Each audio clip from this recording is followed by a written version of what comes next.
back with another video, and today we're going to be taking a look at the review of the Samsung Galaxy S7 Edge, guys. Now I know it's been already a year and a half of its release and I'm submitting a review right now, but of course it's not the only phone, guys. It is a phone that can match up to the standards of 2017 even if there is the Samsung Galaxy S8 out there. So if you are in the market for buying a new smartphone on the Samsung basis and you're thinking whether it goes with the GS8 or the GS7 Edge, here's my review for that. Check it out and make your purchase decision. So anyway, let's get into the review, guys. So anyway guys, now before we get into the main stuff, let's talk about a few features of the Samsung Galaxy S7 Edge, guys. Now guys, before we get into all the main stuff, let's talk about a few features of the Samsung Galaxy S7 Edge that are actually pretty much good and are still available on the GS8 as well, guys. So, this is no new age phone with all bezel-less design or anything. It does have a bezel, but the bezel has a button which has a fingerprint scanner on it for a comfortable location to place your finger on. It's pretty much faster than most fingerprint scanners out there, second to the iPhone's Touch ID sensor. The next thing is the IP68 water and dust resistance, so you can pretty much drop your phone into the pool and maybe take an underwater photo. For a fact, if you want to know, it has a headphone jack, which I'm guessing is a downgrade, but considering the fact that it's also available on the GS8, it's something maybe you can refer to. So, moving on to the main stuff, let's start by talking about the build quality of this phone. It's an all-glass build, which is built with all sorts of premium material like glass and metal, and the curves around its body are really much more comfortable to get a perfect hold-on. Since it's an all-glass build, the plus points are very much better actually. You get much more better signal reception, you get the ability of wireless charging on this device as well, guys. But guys, the drawbacks are its slippery, can get so many fingerprints on its back which can make it a super fingerprint magnet, and scuffs and scratches will be clearly visible. So guys, another thing that I'd like to talk about in the build quality section is the thickness, guys. Now, I like the thickness on this phone because it actually stores a bigger battery, which I'll talk about in a bit, guys. But the thickness also adds up to another plus point, which is the reduced camera hump and the home button hump, guys, which was actually present in the phone that they released 2 years ago called the Samsung Galaxy S5. It was actually a thin phone, but the camera hump and the home button hump on it was really huge, which also added up to so many accidental home button presses and ended up the camera of the Samsung Galaxy S5 that I own to get scuffed up like hell, guys. So due to that feature, I would like to call the Samsung Galaxy S7 Edge as the most comfortable phone to hold, but it's actually a really big phone, so if you have small hands, I would consider you guys to go towards the Samsung Galaxy S7's part of phone, guys. It's actually a much more compact and smaller phone, but the only thing you're losing there is a larger battery. You have a 3000 mAh battery percent in the Galaxy S7, whereas a 3600 mAh battery percent in the Galaxy S7 Edge. That's the only drawback. Other than that, you're getting all the same software, hardware, and other features relating to hardware and software. Now guys, a pro tip here, if you want to increase the grippiness of your phone while you're using the Galaxy S7 Edge, I highly recommend that you get a case for it, guys, a rugged looking case that prevents it from breaking while dropping your phone. That is, if you drop it. But since it's a slippery one, you never know when you're gonna drop. So I highly recommend the case, but if you feel that cases add up too much pulse, then I also recommend to go through the skin side of things.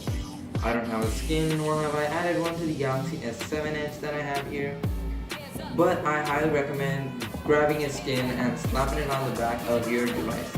It really improves the grippiness and also gives it a much better texture than the glass back of the S7 Edge, guys. So now let's talk a bit about charging the phone, guys.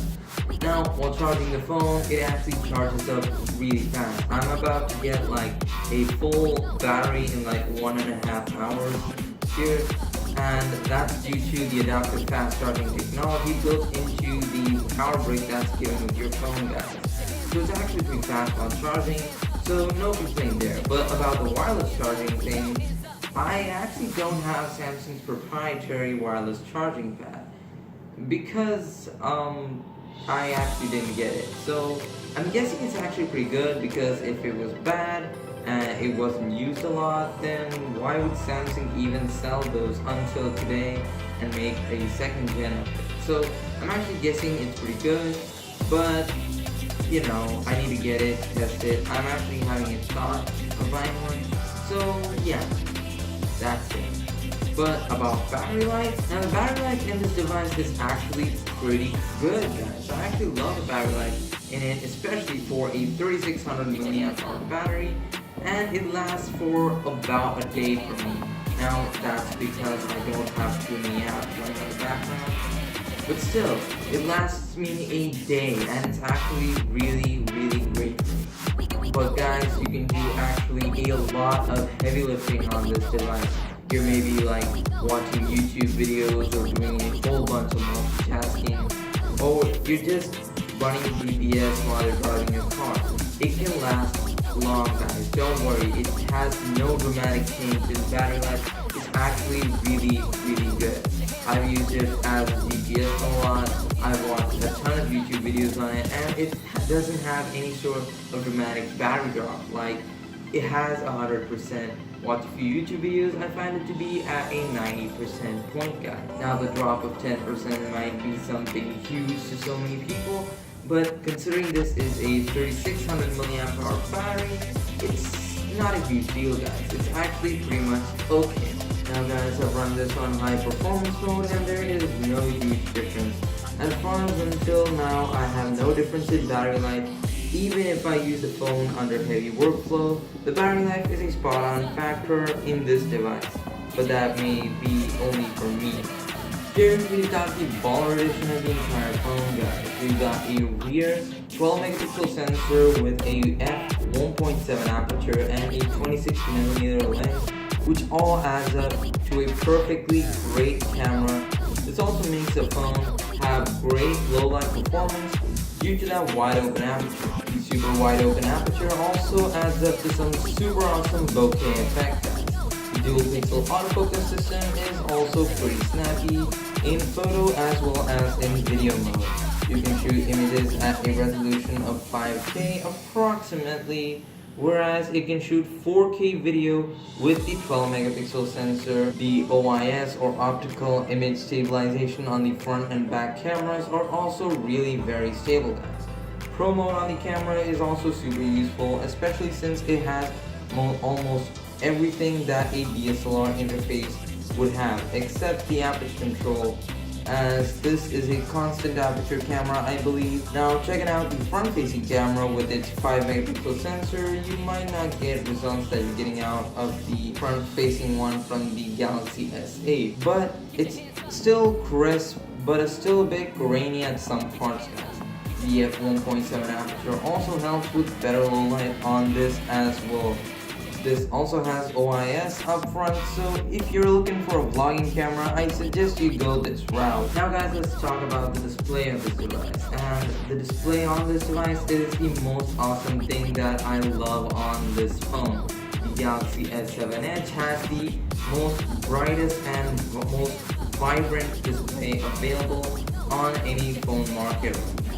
Second to the Galaxy S8's display. It has a resolution of 2560 by 1440, which is also really great. It's no 4K, but you get the point. It's crisp, clean, and it's much more sharper now. Now, being an AMOLED panel, it has these awesome pitch blacks, which would also add up to the best always-on display. The always-on display is highly customizable with so many extra features. But actually, after updating to Android 7.0, just like the PS8, when out of the box, it was at a resolution of 1080p. Then, you had to upscale it to a resolution of Quad HD, guys. And just like that, it had to be done on the Galaxy S7 Edge as well, guys. Now guys, let's start talking about the performance of this phone. And my overall thought about the performance is that it's snappy, it's really fast on multitasking, and it's really smooth, guys. This is due to the Exynos 8890 octa-core processor and the 4 GB of RAM present in the worldwide unit, whereas if you're using a US unit, you're gonna get a Snapdragon 820 processor, also with 4 GB of RAM, guys. Now, these are the same specs that help this phone get a score of 1868 on a single core side and 5379 on the multi-core side of things, guys. Also, the Geekbench on graphics test, it scored a decent score of 4252 on the render script score. I also used Antutu for graphics benchmark and scored a decent 124,091 on Antutu. Gaming on this device is no sweat at all, even with high graphics required games like Real Racing 3 and Asphalt 8. It can also easily run a simple 2D game like Shadowfight 2 with no hiccups at all. All around, guys, the software experience on the Galaxy S7 Edge is pretty snappy, guys. It's pretty snappy and is pretty much smooth as well. Right now I'm running this phone on the Samsung Galaxy S8 UX, you know, the one with the swipe up to go to the app drawer thing, that kind of UX I'm using right now, guys. And that was exactly compatible with the software update that I got. Now this also includes Bixby, but unfortunately I was unable to get Bixby Vision because I could not upgrade the stock camera app.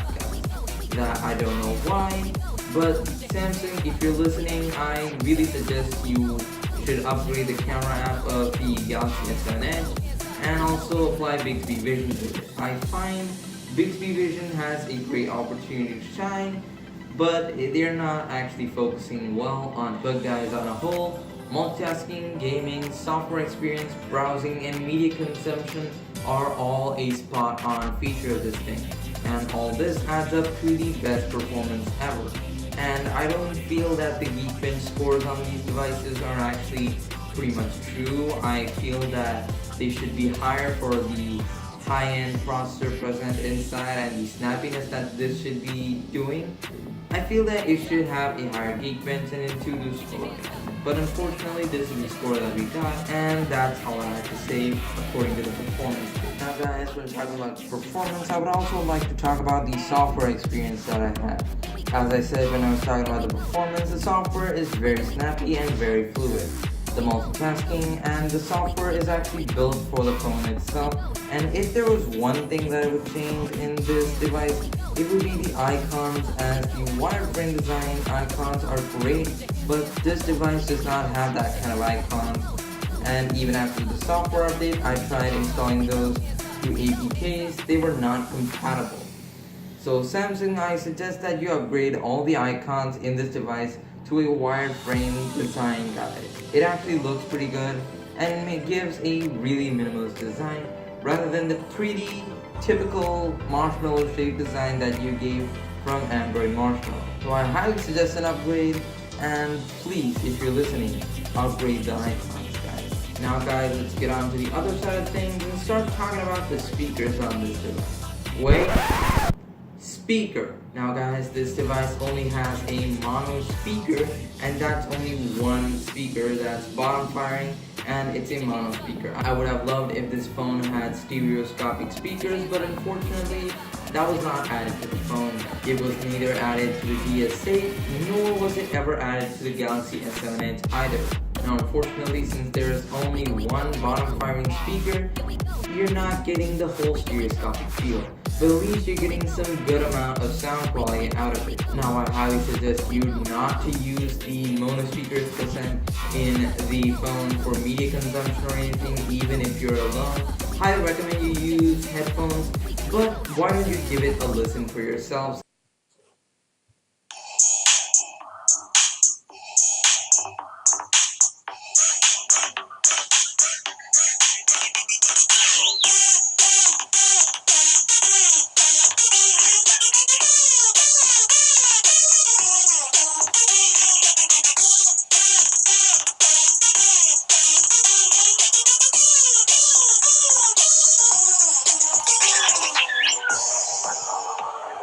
Now now moving on to the final point of things here. It's actually the best, and I always tend to save the best for last, guys.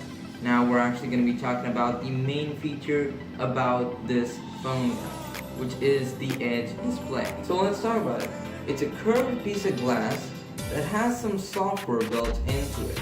So all you have to do is place your finger on the edge and slide to reveal a whole new page which has options for stuff like quick calls or task shortcuts or sports spoilers or music, weather, utilities, and so on. You could adjust the position and size, transparency, etc. So it really makes the software experience much more easier and fluid. This also adds up to the multitasking ability of the phone, guys. So guys, that's actually it. We talked about everything, all sorts of features of this phone, guys.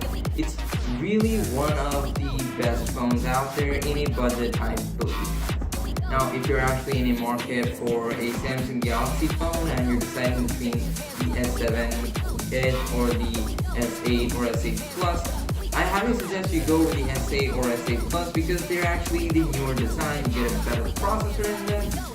But if you're looking for those kind of phones but in a budget, you still get the software experience, camera, and so on and so forth. Even Bixby, except Bixby Vision on the Galaxy S7 Edge itself. They both have Edge features and so on, guys. So both are highly the same phones in most of these specs. You're getting a smaller display here, you're getting a pretty old processor, which is still pretty snappy, but it was released last year only, guys.